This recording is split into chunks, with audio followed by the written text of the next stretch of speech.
नमस्कार बंधुरा आमी दीपिका आमार नतून आरो एकटी ब्लगे तुम्हादेर अनेक वेलकाम एवं अनेक अनेक भालोबासा रइलो। आशा राखছি যে যেখান থেকে আমার ব্লগটা দেখছো সবাই অনেক সুস্থ আছো এবং অনেক ভালো আছো। আজ বৃহস্পতিবার, সময় এখন ভোর 5:30।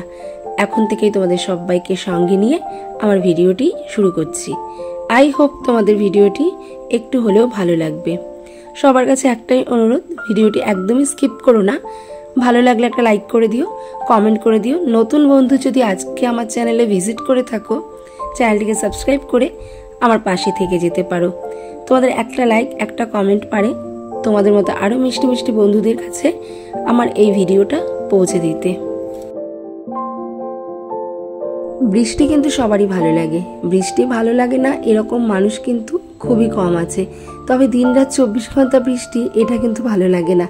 জামা কাপড় একদমই শুকাচ্ছে না, মানে একদম প্রত্যেকটা জামা কাপড় ভেজা। সকালে স্নান করে যে জামা কাপড়টা মেলে দিচ্ছি সেটাও কিন্তু ঠিকঠাক করে শুকোচ্ছে না।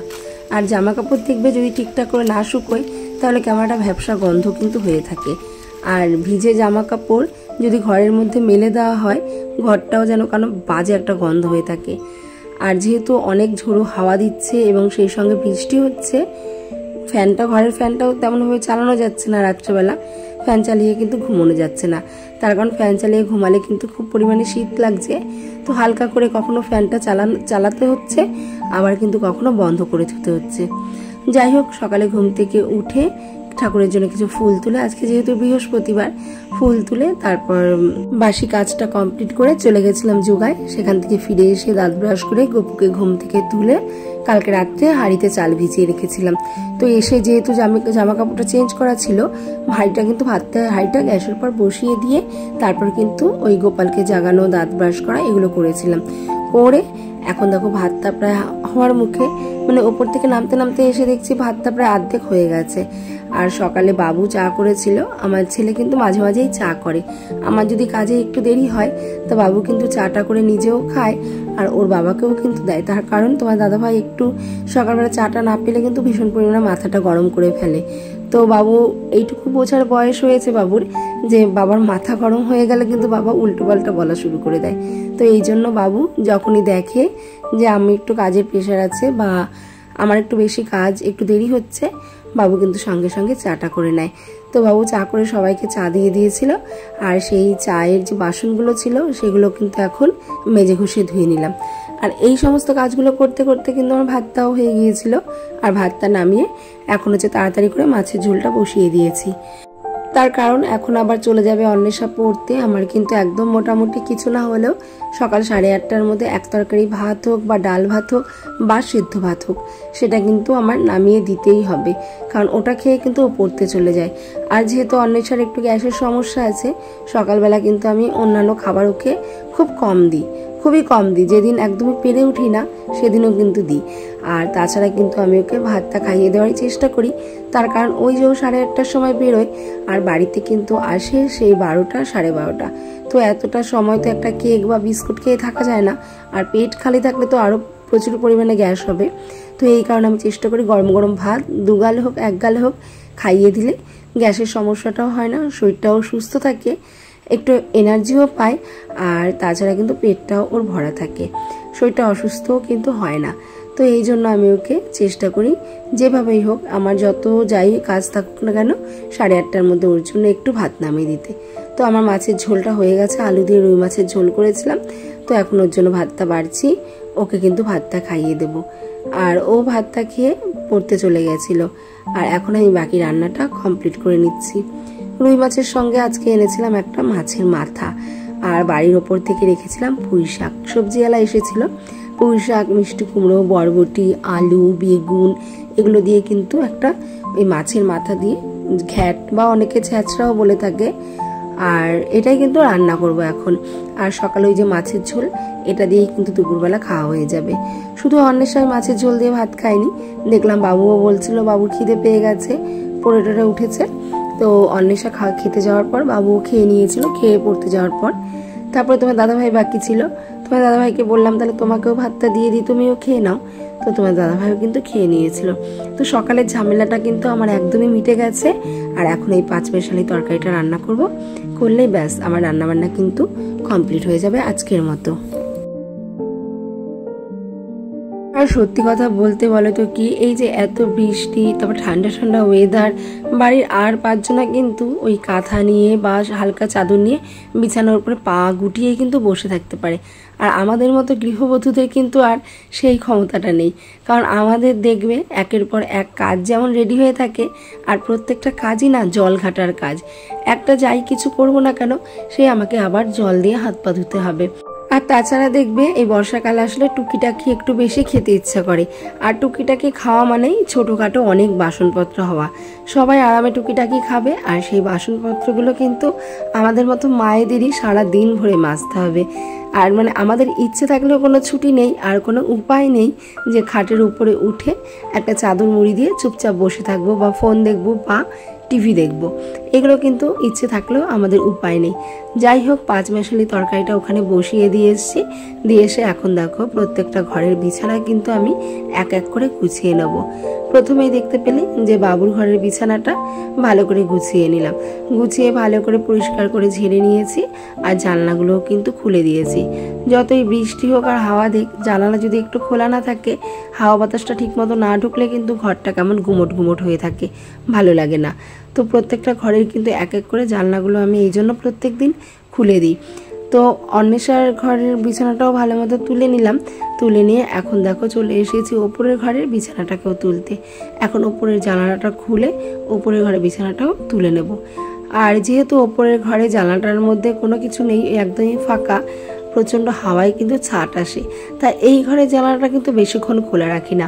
ওই সামান্য একটুখানি সময়ের জন্য খোলা রেখে তারপর কিন্তু আবারও দিয়ে দিই। আর বাবু দেখো এখানে বসে পড়ছিল, পড়তে পড়তে ভাত খেতে চলে গেছিল।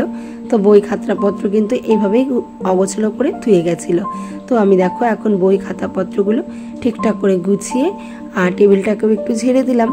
আর আজকে যেহেতু বৃহস্পতিবার, ঠাকুরের বাসনগুলো না বার করে রাখলাম। কালকে রাত্রে আর মাজা হয়েছিল না, তো ঠাকুরের বাসনগুলো বার করে রাখলাম, একটু বাদে মাজবো। তার কারণ এখন তো বৃষ্টি হচ্ছে, যদি আমি বাইরে বসে বসে বাসনগুলো মাজি তাহলে তো পুরোটাই ভিজে যাব। তো এই কারণে মানে বার করে রাখলাম, যখন স্নান করব তখন একবারে বাসনগুলো মেজে স্নান করে উঠবো। যেহেতু ওপরে ঘরে চলে এসেছি বিছানা গুছাতে, তো ভাবলাম একবারে ঘরটা মুছে তারপর নিচে নামি। কারণ একবার যদি নিচে নেমে যাই তাহলে কিন্তু আর ওপরে ওঠার কথা মনে পড়বে না। আবার সেই যখন পুজো দেবো তখন যেন মনে হবে যে ঠাকুর ঘরটা তো মুছিনি, আবার মুছতে হবে। তাই একবারে কিন্তু ঠাকুর ঘরটা মুছে তারপর নিচে চলে এসেছি। আর ততক্ষণে কিন্তু আমার পুঁই শাকের তরকারিটা একদম রেডি হয়ে গেছে। মনে মনে ভাবছিলাম একটু গোটা গরম মশলা বেটে দিলে কিন্তু আর একটু টেস্ট হতো, তবে তরকারিটা দারুণ টেস্টি হয়েছিল। আর যেহেতু এই তরকারিতে আমি কোনো জল ইউজ করি না, শুধু তেলের ওপরেই রান্না করি, মানে তেল দিয়ে ঢাকা দিয়ে রান্না করি, এই রান্নাটা খেতে কিন্তু আরও বেশ ভালো লাগে। রান্নাবান্না কমপ্লিট হয়ে গেছে। আজ এখন হচ্ছে ঘরটা মুছে নেব। যদিও আজকে ভেবেছিলাম মানে 2 দিন ধরে তো ঠিকঠাক করে ঘর মুছে না, পরশু দিন ঘর মুছেছিলাম, আর কিন্তু কালকে ঘর মোছাটা হয়নি। তো আজকেও ভাবছিলাম একবার যে ঘরটা মুছবো না, তারপরে মনের মধ্যে কেমনটা খুঁতখুত লাগলো যে হচ্ছে বৃহস্পতিবার ঘরটা মুছবো না। আবার এদিকে বৃষ্টিও পড়ছে, তোমার দাদাভাই বারবার আমাকে না করছে যে ঘর মুছতে হবে না, এত খাটনি করতে হবে না, আর এমনিতেও বর্ষার দিন ঘর তেমনভাবে শুকোয় না, তো না করছিল আমাকে। তবুও আমি ঘরটা একদম শুকনো শুকনো করে সার্ফের জল দিয়ে কিন্তু মুছে দিলাম। একটু সার্ফ নিয়েছিলাম বালতির জলে, দিয়ে কিন্তু মুছে নিলাম। একদম শুকনো করে ঘরটা মুছে পাখাটা চালিয়ে দিয়েছিলাম যেন সঙ্গে সঙ্গে ঘরটা আর কি শুকিয়ে যায়। আসলে ঘর মোছাটা এমন একটা কাজ না, আমি যদি একদিন ঘর না মুছি, ধরো যেদিনকে সকালে উঠে ভাবলাম যে আজকে ঘর মুছবো না, সকালটা কোনো রকম যাবে, দুপুরটা কোনো রকম যাবে, সন্ধ্যেটা কিন্তু আমার আর পেরোবে না। আমি সেই ঘর মুছবো, তারপরে কিন্তু দম নেব। ওই বললাম না কালকের একটা ভিডিওতে যে পরিষ্কার পরিচ্ছন্নতাটা কিন্তু আমাদের যে যার ভিতরে থাকে, আর যার আসক্তি আছে পরিষ্কার পরিচ্ছন্নতায়, যার নেশা আছে, সেই কিন্তু একমাত্র ঘরের কাজ পরিষ্কার পরিচ্ছন্ন করে রাখে। চাইলে তো আমি আজকে নাও ঘর মুছতে পারতাম, তোমার দাদাভাই না করছিল আমি নাও মুছতে পারতাম, তবে আমার মনটা যে আর মানছিল না। ঘরটা এমনিতেই বৃষ্টি হলে কেমন গুমট গুমট লাগে, বর্ষাকালে ভালো লাগে না, তার মধ্যে যদি ঘর দুয়ার না মুছি তাহলে যেন আরও অপরিষ্কার, আরও নোংরা মনে হবে। তো তো এই কারণে কিন্তু ঘর দোয়ারটা পরিষ্কার করে মুছে দিলাম। আর এখন দেখো এক এক করে জলের বোতলগুলো সুন্দর করে ভরে এক সাইডে গুছিয়ে নিলাম। বাকি রয়ে গেছিলো গ্যাস পরিষ্কার করাটা, ওটাও কিন্তু এখন করে রান্নাঘরটা ভালো করে মুছে নেব। আসলে লাখ লাখ টাকা আর বড় বড় বাড়ি গাড়ি থাকলেই কিন্তু মানুষ সুখী হতে পারে না। সুখটা কিন্তু মানুষের ভাগ্যে লেখা থাকে, আর ভাগ্যে যদি সুখ না লেখা থাকে তাহলে কিন্তু কোটি টাকার মাঝখানে থেকেও মানুষ সুখী হয় না। এমন অনেক মানুষও আমি দেখেছি যাদের অনেক বড় বড় বিল্ডিং, 3 তলা 4 তলা বাড়ি, বাড়িতে অনেক গাড়ি, চাকর বাকর সব কিছু আছে, কিন্তু তার হাজবেন্ড হয়তো ভালো না, হয়তো সে নেশা করে বা পরকীয়ায় মত্ত, সেখানে কিন্তু তার সুখটা কোনোভাবেই টিকে থাকে না।